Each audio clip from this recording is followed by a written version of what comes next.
Bien-aimés, nous sommes dans la joie de vous retrouver encore ce soir pour partager avec vous un message important qui va vous faire du bien. Comme vous le savez, tout ce temps, nous sommes en train de parler sur Mara, qui veut dire tout simplement l'eau amère. L'eau amère, l'eau, on dit l'eau c'est la vie. Si on dit l'eau c'est la vie, c'est-à-dire que quand on parle de Mara, on voit la vie de quelqu'un, une vie amère, une vie qui n'a rien à voir avec la joie. Alors, comme le sous-thème dans ce que nous sommes en train de parler, nous parlons aujourd'hui d'un Dieu qui peut changer le mal en bien.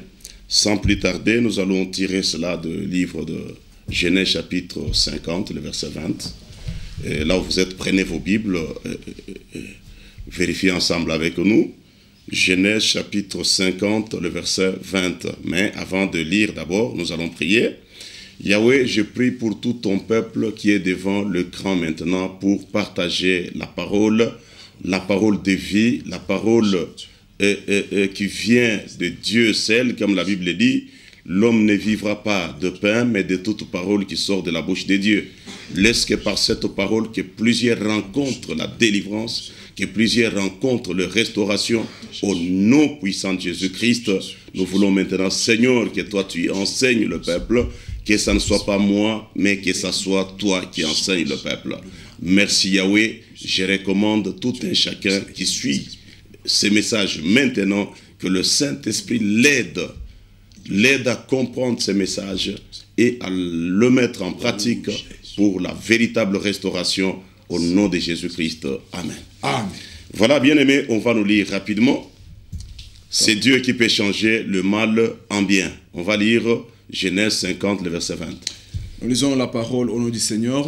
Amen. La Bible dit, « Vous aviez médité de me faire du mal, Dieu l'a changé en bien, pour accomplir ce qui arrive aujourd'hui, pour sauver la vie à un peuple nombreux. Amen. » Amen. Bien-aimés, nous savons bien que c'est Joseph qui parlait de ces choses. Joseph qui était un enfant bien-aimé de son père Jacob. Et cet homme qui a connu beaucoup de problèmes dans son parcours, il a été haï par ses frères. Et cet homme qu'on a rendu Mara, on a rendu sa vie amère par ses frères. Parce que de tout ce qu'il faisait, ses frères le prenaient toujours en haine, ce que dit la Bible. Alors cet enfant, cet homme de Joseph, a été persécuté, et si je peux m'exprimer ainsi. Et vous savez, ses frères ont dit, toi tu es le faiseur de songes, et nous allons te faire ceci, nous allons te faire cela, pour voir que deviendra tes songes, que deviendra tes rêves. Voilà bien aimé comment cet homme dans son parcours, il a connu beaucoup de choses. Il a été jeté dans la citerne, il a été jeté dans le grotte, il a été vendu plusieurs fois, et jusqu'à terminer sa course dans la prison. Et lorsqu'il est arrivé en prison, par un montage d'une femme, la femme de Potiphar, qui a organisé un mensonge autour de Joseph, pour que Joseph soit jeté en prison. Et l'ennemi pensait faire du mal à Joseph. L'ennemi croyait rendre sa vie amère. L'ennemi voulait à tout prix changer l'identité de Joseph, afin de lui coller une autre identité, l'identité de Mara dans sa vie. Mais voilà comme Dieu, c'est un Dieu de ceux-là qui portent l'étoile sur la tête.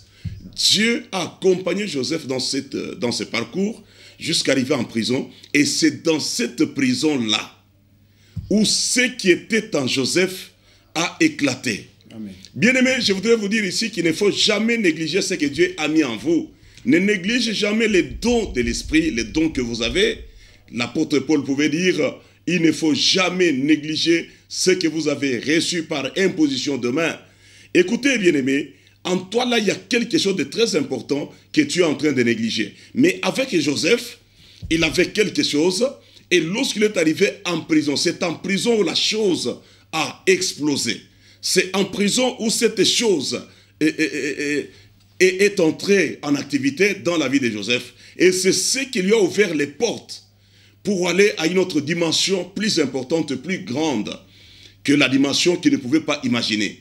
Et ses frères, en faisant ce qu'ils faisaient, même la femme de Potiphar, en montant des mensonges pour dire, voilà, Joseph m'a cherché, Joseph voulait coucher avec moi, et il a monté toutes ces scènes là-bas. Mais elle ne savait pas que par ces scènes, elle amenait Joseph vers sa destinée glorieuse. Laisse-moi te dire, toi qui me suis maintenant, que le diable est en train de te persécuter. Tu as des ennemis toutes parts qui sont en train de te persécuter. Leur souci est de changer ton identité afin que tu deviennes Mara. Mais ils ignorent que ce qu'ils sont en train de faire dans ta vie là, ils sont en train de te conduire tout droit vers ta destinée glorieuse. C'est pourquoi il y a des circonstances parfois qu'il ne faut toujours pas prendre en mal. Il y a des circonstances que l'ennemi peut mettre en place et de ces circonstances, toi, tu vas sortir victorieux et tu vas arriver à une dimension que tu ne croyais pas. C'est pourquoi il ne faut pas croire que toutes les persécutions sont toujours mauvaises. Non, il y a d'autres persécutions qui vont t'amener à la gloire. Donc voilà comment quand Joseph est arrivé en prison, et c'est là où il y a eu deux personnes, vous connaissez l'histoire, ces deux personnes, un panetier et l'autre qui était un échanson, et ces gens, ils avaient eu de rêves. Et ils ne savaient pas comment les interpréter. Ils ne comprenaient pas. Il fallait quelqu'un qui pouvait interpréter ses rêves. Et heureusement qu'ils étaient en prison avec un homme spécial. Un homme qui avait quelque chose de Dieu en lui.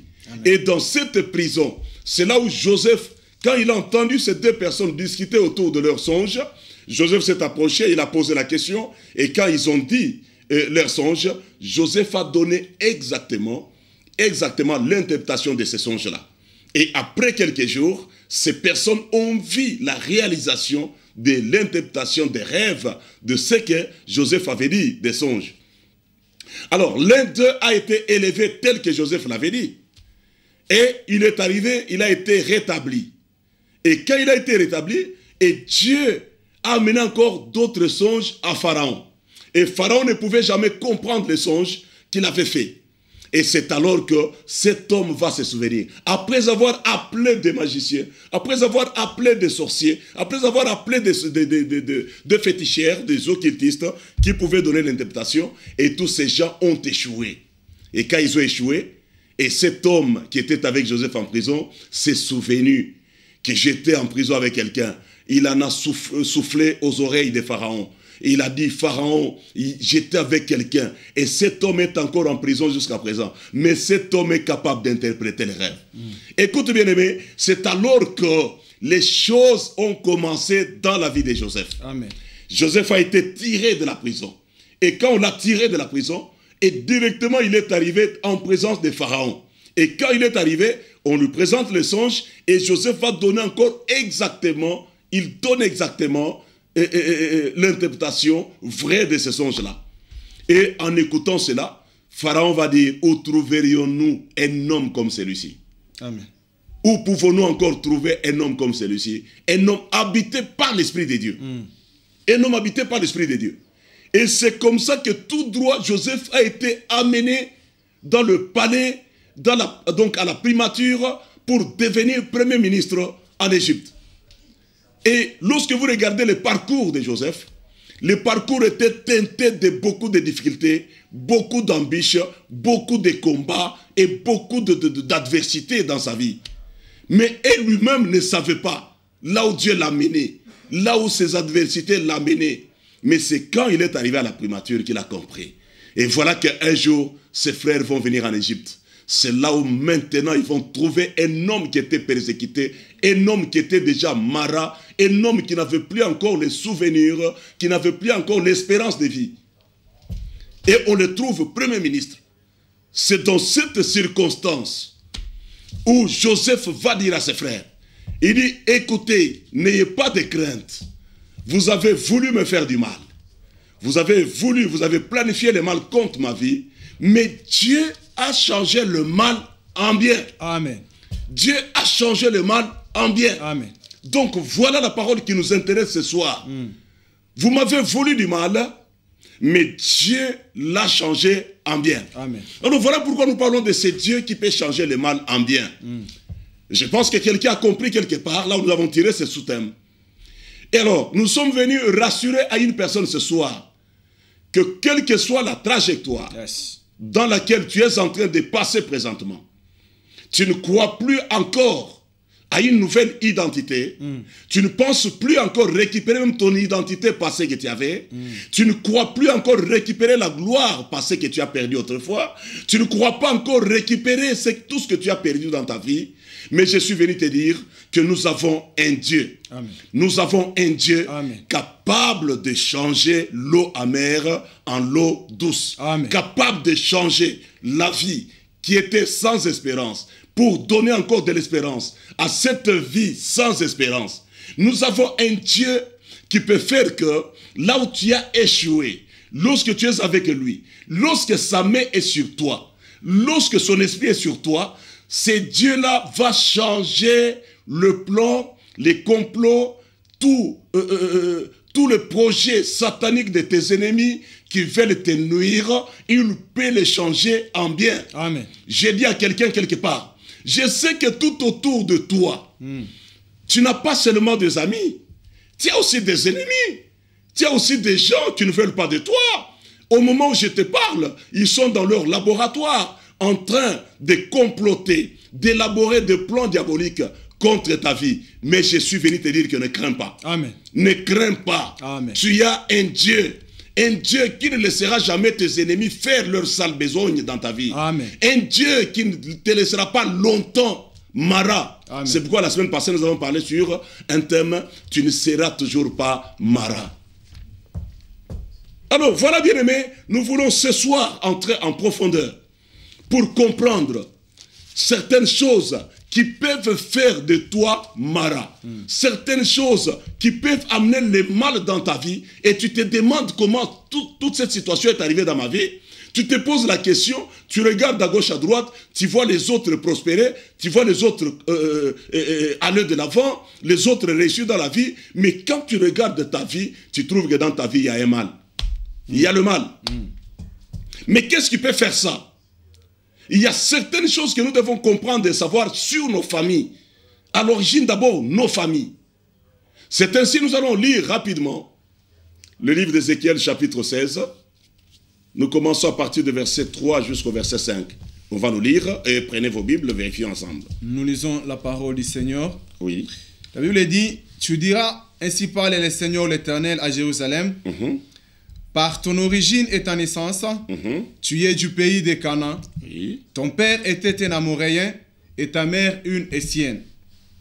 À ta naissance, au jour où tu naquis, ton nombril n'a pas été coupé, tu n'as pas été lavé dans l'eau pour être purifié, tu n'as pas été frotté avec du sel, tu n'as pas été enveloppé dans des langes. Nul n'a point... Oui. Jusqu'au verset 4, voilà. Amen. Amen. Donc, bien-aimés, ce soir, nous parlons de Dieu qui peut changer le mal en bien. Mais nous disons, il y a une question qui se pose.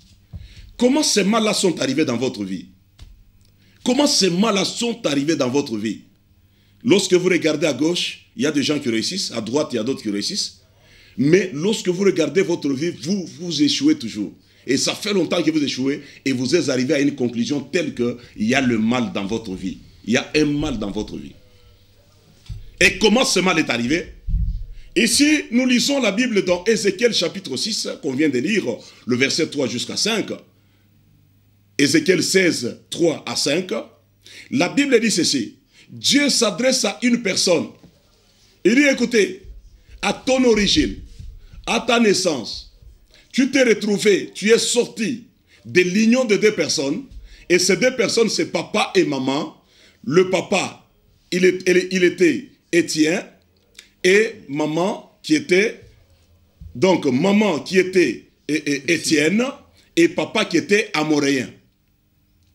Il dit bien que toi-même, tu es sorti de l'origine cananéenne. L'origine cananéenne, ton père, il était amoréen, et ta mère, elle était Étienne. Alors, Dieu veut faire voir à cette personne ses origines qui ont amené le mal dans sa vie. Amen. Ce qui a amené le mal dans sa vie. Il dit que ton père, Dieu commence par montrer les identités des parents. Le père Étienne, non, amoréen, et la mère Étienne. Il dit toi-même cananéen. Il dit, mais comment avec cette origine, tu peux voir des choses en rose, tu peux réussir dans la vie?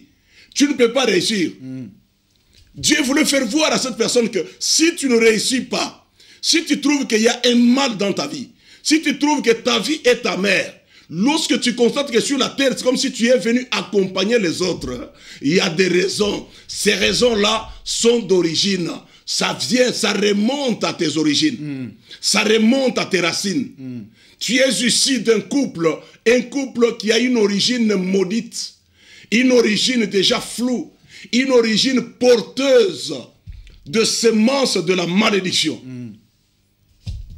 Écoute bien aimé, Cananéen, à tes origines tu es Cananéen. Dieu dit à cette personne-là. Et quand nous allons dans la Bible, nous prenons le livre de Genèse. Quand nous prenons Genèse pour comprendre cela, pourquoi Dieu a commencé par là? Nous prenons Genèse chapitre 9. Vérifiez dans vos Bibles, Genèse chapitre 9, le verset 18. Pourquoi Dieu parle de Canaan? Il dit à cet homme, tu es cananéen, ton père amoréen, ta mère Étienne. Et voilà, depuis ta naissance, ton nombril n'a jamais été coupé. Ton nombril n'était pas coupé. Le nombril qui est attaché à cette origine, qui fait que ta vie soit mara, qui fait que ta vie soit noire. On va lire. Nous lisons notre Seigneur. Amen. Les fils de Noé qui sortirent de l'arche étaient Sem, Cham et Japheth. Voilà. Cham fut le père de Canaan. Amen. Ici, on donne là où est venu. Quand Dieu taxe cette personne, quand Dieu montre à cette personne l'origine de ses échecs, de ses malédictions, il dit que parce que tu es cananéen, ton père qui était amoréen et ta mère Étienne, maintenant nous remontons au début, en Genèse, pour voir d'où est venu Canaan. La Bible nous dit, Noé avait 3 enfants. Le premier qui était Sem, le deuxième qui était le deuxième qui était Cham, et le troisième qui était Japheth. Alors, on ne donne pas d'abord, on ne donne pas rapidement le descendant de ces deux-là. On commence par Cham qui était au milieu. On dit bien que Cham est le père de Canaan. Mais qu'est-ce qui est arrivé pour que, en Ézéchiel, on parle de cet homme, on lui montre ses origines pour montrer le mal qui est dans sa vie. D'où est venu le mal? Bien-aimés, certaines situations que nous souffrons sont d'ordre tout simplement héréditaire. Certains mal que nous avons sont d'ordre héréditaire, qui remontent de plus loin, qui remontent peut-être de parents, et nous ne le savons pas. Voilà pourquoi Dieu rappelle à cette personne. Mais on dit ici, Canaan était l'enfant de Cham. Mais qu'est-ce qui est arrivé que Canaan soit maintenant porteur de la malédiction? Lorsque nous lisons encore, toujours au chapitre 9, le verset 20 à 27, la Bible dit, Noé commença à cultiver la terre et planta de la vigne. Oui. Il but du vin, s'enivra et se découvrit au milieu de sa tente. Cham, père de Canaan, vit la nudité de son père et il les rapporta dehors à ses 2 frères. Alors Sem et Japheth prirent les manteaux, les mirent sur leurs épaules, marchèrent à reculons et couvrirent la nudité de leur père.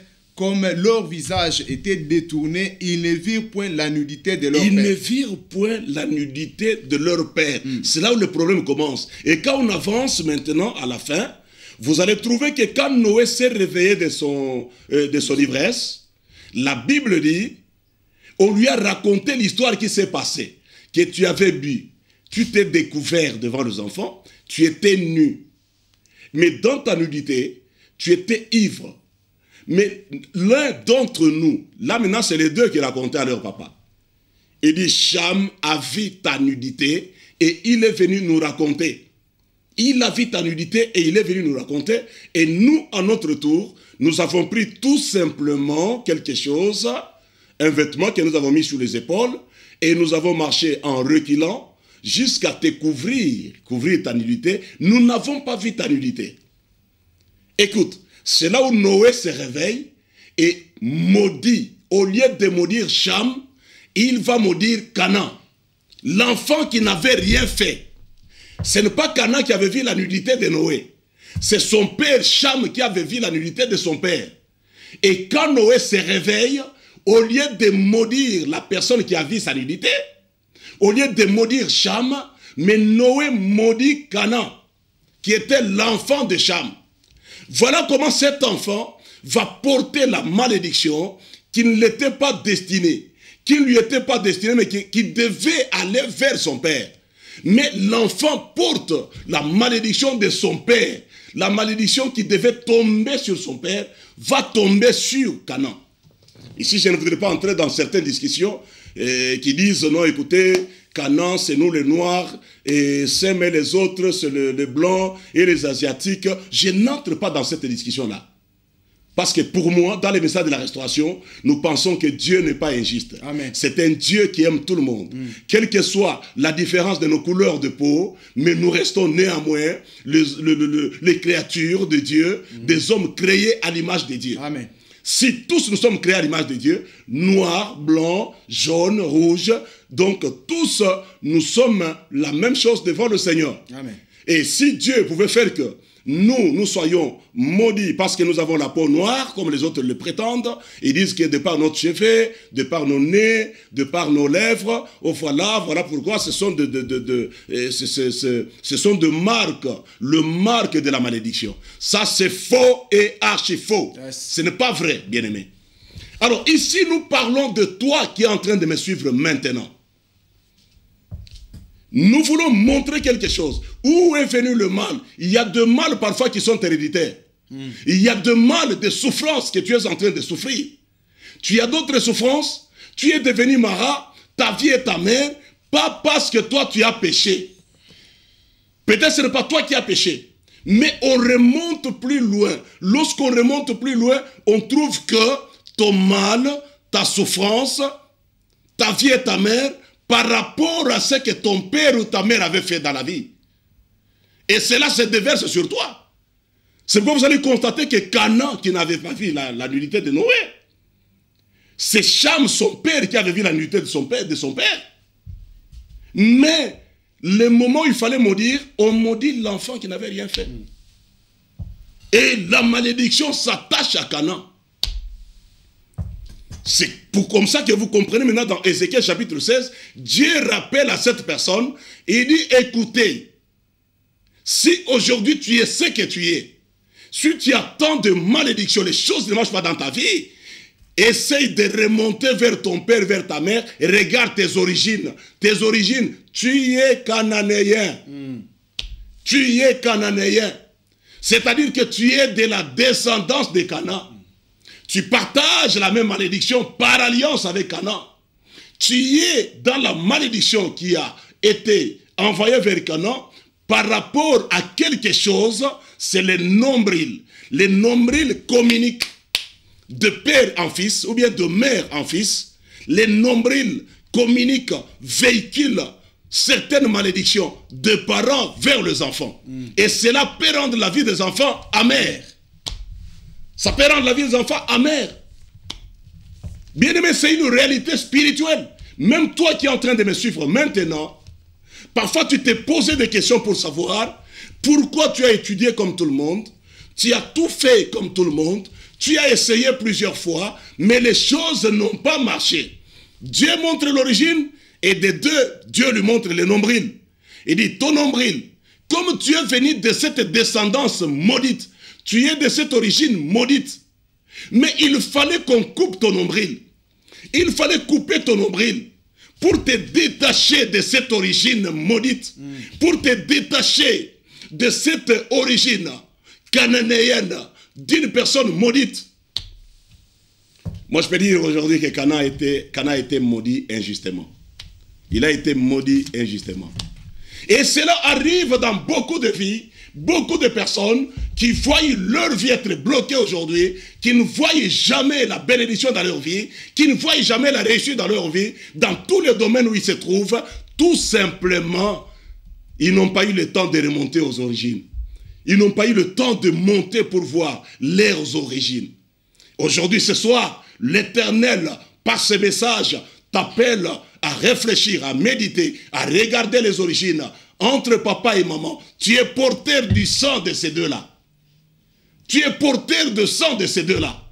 C'est une vérité immuable, une vérité spirituelle qui reste debout dans la vie de plusieurs personnes. Et vous allez voir maintenant que Cana aussi va donner naissance à ses enfants. Il va donner naissance à ses enfants. Parmi ses enfants ont représenté maintenant les tribus, mais les tribus toujours de Canaan. Et c'est là où se retrouve et sa maman, la maman qui est Étienne, et le père qui est amoréen, donc tous les deux venant de l'origine cananéenne. Lorsque vous prenez toujours Genèse chapitre 10, vous allez voir cela. Dans Genèse 10, nous allons lire le verset 15 à 18. Vérifiez ensemble avec moi. Vous voyez que quand Dieu parle à Ézéchiel, il parle à cet homme qui a maman et Étienne et papa qui est amoréen. Alors il dit bien que vous venez tous de la descendance des Caïens. Donc et papa et maman, tous qui venaient de la descendance des Caïens. Et de Canaan plutôt. Allez-y. Canaan engendra Sidon, son premier-né, et Heth, et les Jébusiens, les Amoréens, les Girgasiens, les Éviens, les Arkiens, les Siniens, les Arvadiens, les Tsemarkiens, les Hamathiens. Ensuite, les familles des Cananéens se dispersèrent. Amen. Amen. Donc, vous comprenez que cette maman d'Ézéchiel chapitre 16 se retrouve dans la descendance de Canaan. Et les papas aussi, les Amoréens. Amoréens fait partie des enfants de Canaan. Alors voilà, nous voulions un peu circonscrire ce message à ce niveau pour que tu comprennes d'où peut venir tes mal, tes maux, d'où peut venir tes souffrances et d'où peut venir que tu sois aujourd'hui amer et ta vie amère. Amen. Tu te poses des questions. Mais aujourd'hui, je vais insister sur la malédiction héréditaire. Ce qui peut venir de l'hérédité. Ce qui peut venir du sang. Ça peut rendre ta vie amère. Ça peut amener le mal dans ta vie. Ça peut faire en sorte que ta vie soit bloquée et que ta vie ne puisse pas aller de l'avant. Il y a des gens qui n'ont pas compris cette réalité. Mais écoute bien aimé, maintenant nous allons voir quelque chose. Lorsque on dit que ces deux personnes, ils ont donné naissance à un enfant qui s'est retrouvé dans le mal, qui s'est retrouvé dans des situations compliquées. Mais Dieu directement donne la solution. Dieu dit, il fallait qu'on coupe ton nombril. C'est la seule chose qu'il fallait faire. Il fallait couper ton nombril. Et quand on parle de nombril ici, on ne parle pas de nombril biologique. Ce n'est tout simplement qu'un exemple qui démontre qu'une maman qui porte son enfant dans son sein, dans ses entrailles, il y a communication de la vie de maman vers l'enfant. C'est par le nombril. La communication de la vie de maman vers l'enfant vient des nombrils. Or, c'est papa aussi qui a transmis sa sémence dans la maman. Et maman aussi donne vie à l'enfant. Et de là, tout ce qui est de parents peut aller vers les enfants. Et les enfants peuvent connaître la même situation, la même vie que les enfants, les parents. Et même si les parents, quelque part, ils n'ont pas subi, ils n'ont pas connu la conséquence de ce qu'ils ont fait, mais les conséquences parfois peuvent tomber sur les enfants. Tel que nous venons de voir maintenant avec Canaan. Celui qui a vu la nullité, c'est Cham, mais celui qui porte maintenant la malédiction, c'est Canaan et sa descendance. Et quand vous prenez Deutéronome chapitre 7, vous allez voir maintenant qu'à partir de cette malédiction de Canaan, vous allez voir que toute la descendance de Canaan, les Étiens, les Éviens, les Amoréens et les autres, c'était une tribu, c'était deux nations. Cette nation qui a été, comment on peut dire, qui était vouée par interdit, par l'Éternel. C'était devenu des nations vouées par interdit, par l'Éternel. C'était des nations qui ne pouvaient jamais, le véritable enfant de Dieu, les véritables Israéliens ne pouvaient jamais faire des alliances avec ces tribus-là, ces nations-là. Ils ne pouvaient pas. Parce que c'était déjà des nations maudites. Et quiconque pouvait entrer en alliance avec ces nations, lui aussi pouvait voir sa vie sombrir dans le malheur, sa vie sombrir dans la malédiction, parce qu'il s'est attaché à des nations qui ont été et qui ont pour origine la malédiction. Des nations qui ont pour origine Canaan. Canaan maudit. Bien aimé, ça peut arriver même dans votre famille élargie. Vous avez des oncles paternels. Mais vous allez vous retrouver que d'autres oncles paternels, avec leur descendance, les choses marchent. Mais arrivé seulement à votre famille, vous voyez à partir de papa, vous descendez jusqu'à vous, vous trouvez que vous ne réussissez jamais. Personne ne réussit dans votre descendance. Que ce soit des mariages flous. Que ce soit le travail flou. Et les choses qui vous arrivent, vous trouvez que c'est dans votre descendance où la pauvreté bat le plein. C'est là où il y a des choses inexplicables. Dans votre descendance. Pendant que, quand vous regardez à gauche, vous regardez à droite, on réussit. Mais au milieu, on ne réussit pas. Et vous faites partie de cette famille-là où on ne réussit pas. De cette famille-là où on ne réussit pas. Et toi, tu fais partie de cette famille-là. Essaie de voir la généalogie, de haut en bas, tu vas voir cela. Personne ne réussit. Personne ne reste dans le mariage. Personne ne peut aller au-delà de certaines limites établies par la malédiction. Voilà pourquoi Dieu dit, quand tu étais né, lorsque tu es issu de cette origine-là, la chose qu'il fallait faire, et il fallait qu'on te coupe les nombrils pour arrêter que cette malédiction qui a été communiquée de parent vers le fils, de maman vers l'enfant, que cette malédiction-là ne continue pas. Amen. Et nous comprenons que c'est un Dieu qui n'aime pas que le mal continue. C'est un Dieu qui n'aime pas que la malédiction continue. Amen. Dieu t'a créé, pas pour voir continuer ta malédiction, mais il t'a créé pour que quelque part, que tu rencontres un ciseau capable de couper ton nombril afin de te libérer de toute malédiction qui était sûre, qui provient de tes parents, que cette malédiction-là ne continue pas sur ta vie et ne continue pas sur tes enfants. Amen. Cela veut dire que si tu n'arrêtes pas, si on ne coupe pas le nombril, cette malédiction va continuer jusque sur tes enfants et les enfants de tes enfants. C'est ainsi que tu as vu, on a maudit Caïn et Canaan. Et de Canaan est sorti maintenant les Sidoniens, est sorti les Hétiens, est sorti les Amoréens, est sorti d'autres nations. Et toutes ces nations-là, dans Deutéronome chapitre 7, on dit que c'était des nations dont les enfants d'Israël ne pouvaient jamais traiter alliance avec. Même pas épouser leurs enfants. Même pas prendre en mariage leurs filles.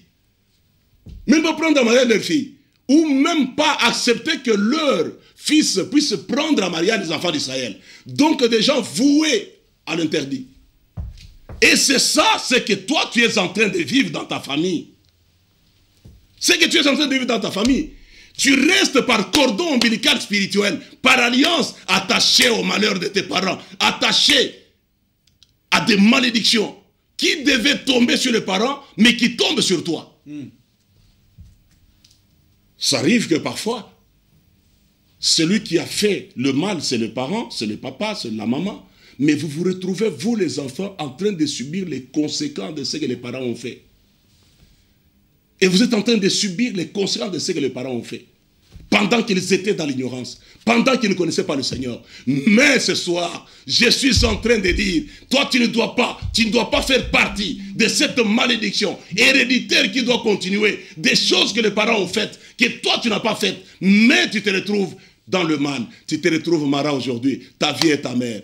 Plus de mariage, pas d'enfants, pas de réussite dans la vie, pas d'argent, rien n'était réussi.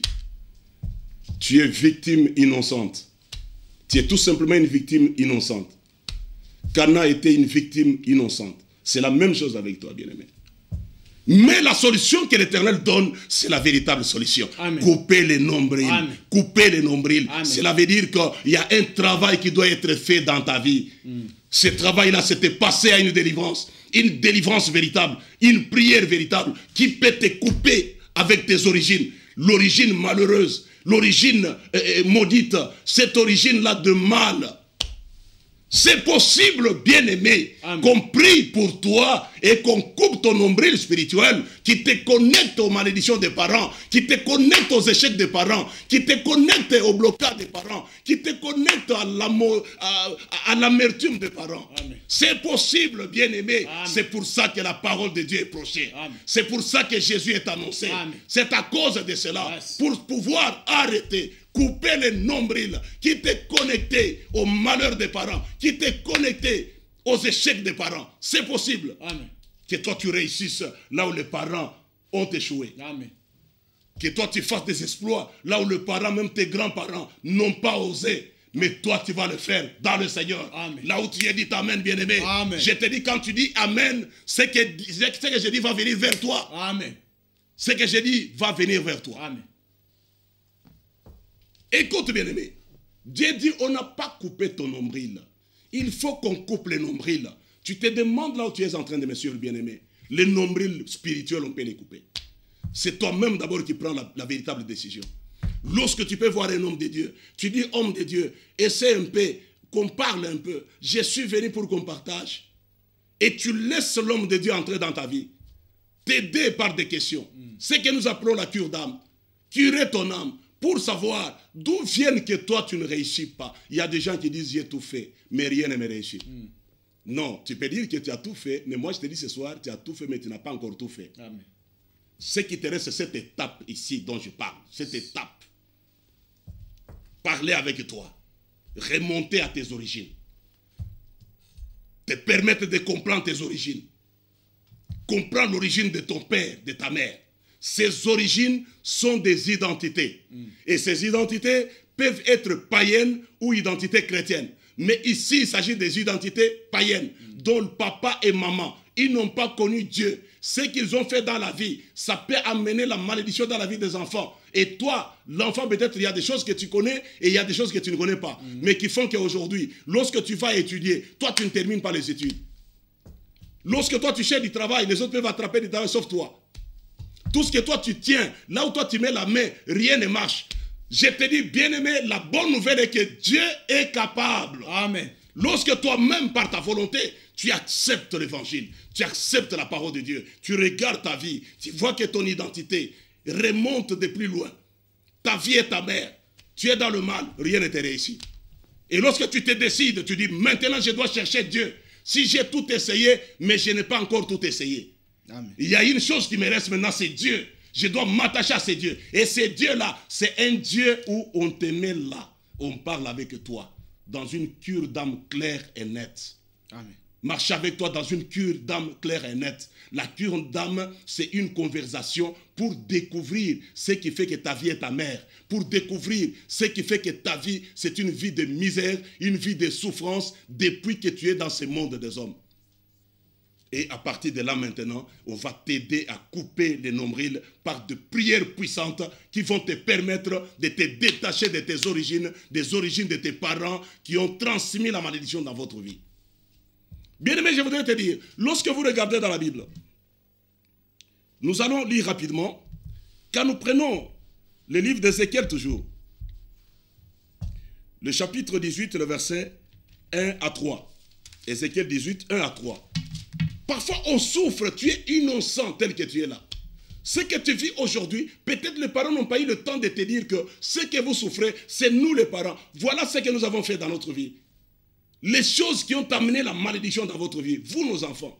Vous savez, un jour, Dieu avait interdit à David de faire le dénombrement. Mais quand David a fait le dénombrement, et Dieu, quand il descend, il envoie l'ange persécuteur.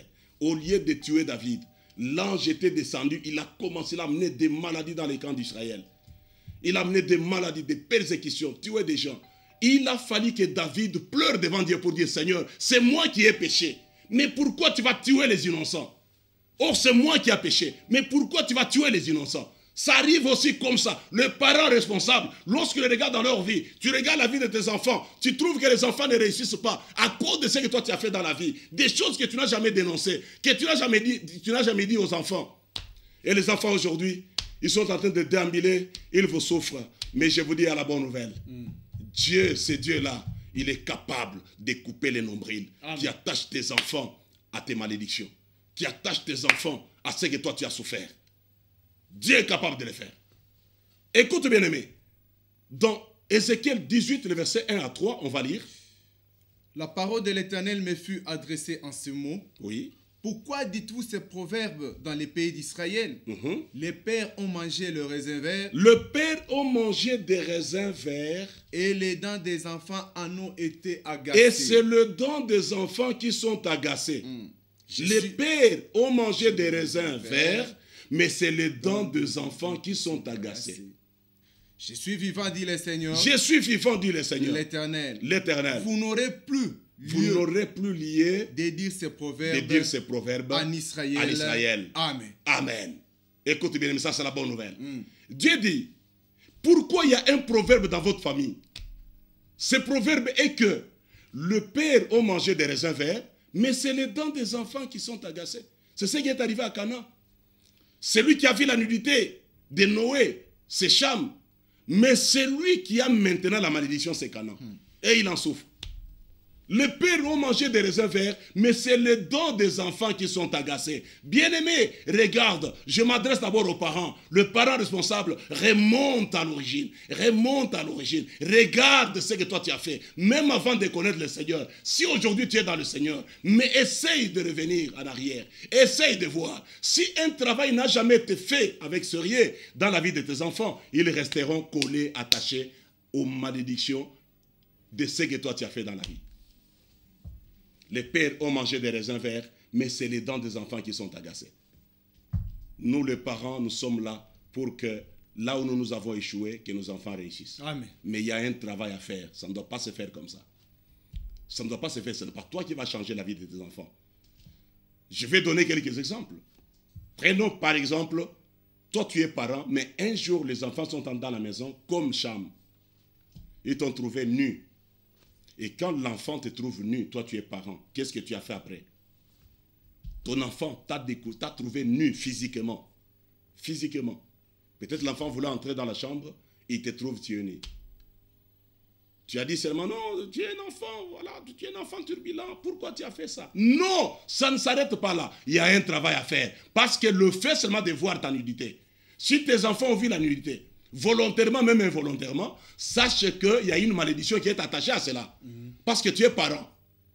Il y a une malédiction. Si cette malédiction n'est pas éradiquée, tu verras que la vie de tes enfants sera une vie malheureuse. Ils vivront dans l'amertume toute leur vie. Ils vivront dans les échecs. Et c'est un mal qui s'attache à leur vie. Mais les parents responsables, lorsque tu vois des choses comme ça, prends l'enfant, amène-le vers un homme de Dieu. Amène-le vers un homme de Dieu. Si tu vois dans ta famille, il y a 2 ou 3 enfants qui ont vu votre nudité. Ni de maman, ni de papa, ni de la tante, ni de l'oncle, je ne sais pas de qui. Amène ces enfants rapidement, n'hésite pas, ne dis pas qu'est-ce qu'il raconte là. Cham a laissé la malédiction sur la vie de Canaan, le fait seulement de voir la nudité de Noé. Et c'était une malédiction. Mais regarde la vie des enfants, tu les insultes aujourd'hui. Ils ont des maladies injustifiées. Tes enfants échouent à l'école, ils ne sont pas intelligents. Tu te plains. Peut-être ils sont devenus aussi peut-être adultères, ils sont devenus impudiques, ils sont maintenant dans la fornication, ils sont dans beaucoup de choses. Tes enfants, et tu te plains. Mais tu ne sais pas qu'un jour, ces enfants-là, ils ont vu ta nudité. Qu'est-ce que tu as fait après avoir vu ta nudité? C'est une source de malédiction pour tes enfants. Ça peut rendre la vie de tes enfants amère. Deuxième chose, il y a 2 parents qui se sont vautrés dans le fétichisme, dans la sorcellerie, dans l'occultisme, dans des sciences mystiques. Et là, tu es allé faire des alliances. Tu as noué des alliances avec ces mondes-là des ténèbres. Et dans cette alliance, les conséquences de cette alliance, des choses que tu as faites dans la vie, et les conséquences néfastes et malheureuses tombent sur la vie des enfants. Et tu connais ça. Tu es parent et tu connais bien. Le fait de lire des livres, il y a des parents qui aiment lire tellement des livres mystiques. Quand ils ramassent tel livre d'une science mystique, ils le prennent, ils le lisent. Et finalement, tu te retrouves maintenant dans des situations telles qu'on t'a demandé peut-être des sacrifices. Tu as fait de tes enfants des dingues. Chez toi à la maison, il y a des enfants dingues à partir des alliances faites avec le monde des ténèbres. Tu as des enfants qui ne sont pas mariés, des enfants qui ne réussissent pas, les enfants qui n'avancent pas, les enfants qui restent pauvres. à cause de ce que toi tu as fait dans la vie, et c'est les dents des enfants qui sont agacées. C'est-à-dire c'est les enfants qui ont les conséquences de ce que toi tu as fait. Mais qu'est-ce qu'il faut faire? Un parent responsable, qu'est-ce qu'il doit faire?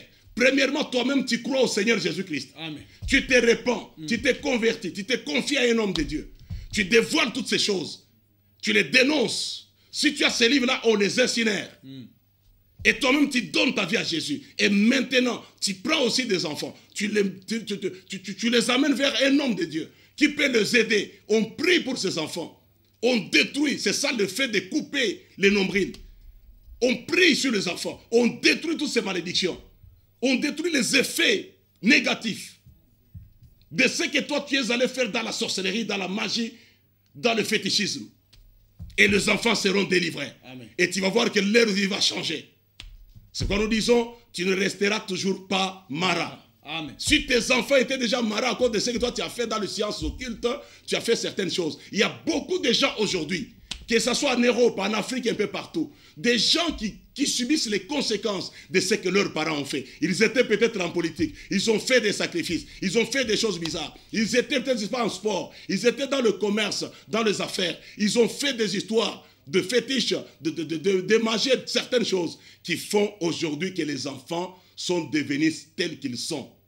Et les parents n'ont pas le courage de dire la vérité aux enfants que votre souffrance, c'est ce que nous avons fait. Bien-aimés, ce soir, c'est Dieu qui vous parle, ne zappez pas, mais restez là-bas. Nous allons donner d'autres exemples que vous allez voir dans la Bible. Et il y a d'autres exemples, tels que les incisions. Tu as pris des féticheurs qui sont venus dans la famille. Tu as pris tous les enfants, tu as mis entre les mains des féticheurs pour les inciser. On a introduit d'autres choses dans le sang des enfants. Aujourd'hui, les enfants ne réussissent pas. Même toi aussi, tu as aussi tes parents qui ont fait de telles choses. Les incisions. On met les fétiches dans le sang. Et ce sang entre dans la vie de tes enfants. Ce sang va rendre la vie de tes enfants malheureuse. Et tes enfants seront des marats. Mais qu'est-ce qu'il faut faire? Qu'est-ce qu'il faut faire? Il faut les amener, on prie, on détruit tous ces fétiches dans le sang de tes enfants. Amen. Tu verras, leur vie va changer. Amen. Leur vie va changer. Il y a bien des choses, bien-aimés. Tu peux constater aussi, telles que des paroles de malédiction prononcées sur toi, prononcées sur la vie des enfants. Il y a quelqu'un qui a fait quelque chose et on a maudit les enfants. Même toi-même qui me suis, il y a des paroles prononcées sur ta vie, des paroles de malédiction. Ne les prends pas à la légère, bien-aimé. Ne prends pas toute parole de malédiction à la légère. Ton père, ta mère qui t'a maudit parce que tu as fait ça. Et là, je n'encourage pas les parents qui ont l'habitude de maudire leurs enfants. Vous voulez changer l'identité de vos enfants. Ils ne réussiront pas dans la vie. Et là, vous êtes des responsables de la vie de vos enfants. Même les jours où vous mourrez, sache que vous aurez des problèmes avec Dieu. Mais il y a possibilité de sortir ces enfants de cette malédiction. Amen. Il y a des paroles qu'on a prononcées par d'autres personnes à toi, contre toi, mais il y a aussi des paroles que toi-même tu as prononcées dans la vie. Il y a des gens qui disent, moi, parce que j'ai connu le divorce, je ne me marierai jamais. Tu maudis ta vie. Tu maudis ta propre vie. Il y a des gens qui disent, moi, je ne voudrais pas avoir des enfants maintenant. Tu es en train de maudire ta vie. Moi, je n'aime pas avoir beaucoup d'argent. Tu t'es maudit. Moi, je n'irai pas dans telle ville ou dans tel autre pays. Tu t'es maudit. Donc, des paroles de malédiction peuvent te rendre malheureux. Peuvent faire de toi mara. Ça peut amener le mal dans ta vie. Mais gloire soit rendue à Dieu parce que nous avons un Dieu qui peut changer les en bien. Lorsqu'on coupe les nombrils, on les coupe, c'est par la prière de délivrance, bien-aimé. Ne crains pas, n'hésite pas. Là où tu ne réussis pas, Dieu est capable. Dieu est capable de changer ta vie. Mais c'est lorsque tu t'approches, lorsque tu les cherches, lorsque tu vois aussi les hommes de Dieu, tu te dis, moi je vois que ma vie, j'ai tout fait et rien ne marche. Je trouve que mes parents avaient fait des histoires que moi je suis en train de subir maintenant les conséquences. Bien-aimés, je vous dis, les hommes de Dieu, Dieu les a dotés d'un pouvoir capable de détruire, capable d'anéantir toutes sortes de malédictions dans ta vie, même dans la vie de tes enfants. Ce soir où tu es en train de me suivre, nous allons lire un verset rapidement pour terminer. Nous sommes presque à la fin. Nous prenons Ésaïe, chapitre 38. Nous lisons les versets 16 et 17 seulement. Ce verset que nous avons eu à lire, mais qui est plein de sens, qui est plein de beaucoup de choses. Dieu, à partir de cet enseignement, va changer ta vie qui était ta mère en eau douce. N'hésite pas. Ne doute pas. Il va le faire. Il va le faire. On va lire. Seigneur, c'est par tes bontés qu'on jouit de la vie. C'est par elles que je respire encore. Tu me rétablis, tu me rends à la vie. Voici, mes souffrances même sont devenues mon salut. Amen. Tu as pris plaisir à retirer mon âme de la fosse du néant, car tu as jeté derrière toi tous mes péchés. Amen. Amen. Bien-aimé, ici nous sentons cet homme qui dit, Esaïe dit, c'est par tes bontés, il parle à Dieu, il dit, c'est par tes bontés que nous jouissons de la vie encore. C'est pour te dire, bien-aimé, qu'il est encore temps. Tes souffrances peuvent changer pour devenir ton salut. Amen. Tes souffrances peuvent changer. L'eau qui est amère peut devenir l'eau douce. Amen. Le mal qui était dans ta vie, Dieu peut changer ça en bien. Amen. Même si tu as des ennemis qui te veulent du mal, Dieu est capable de changer tes mal en bien. Amen.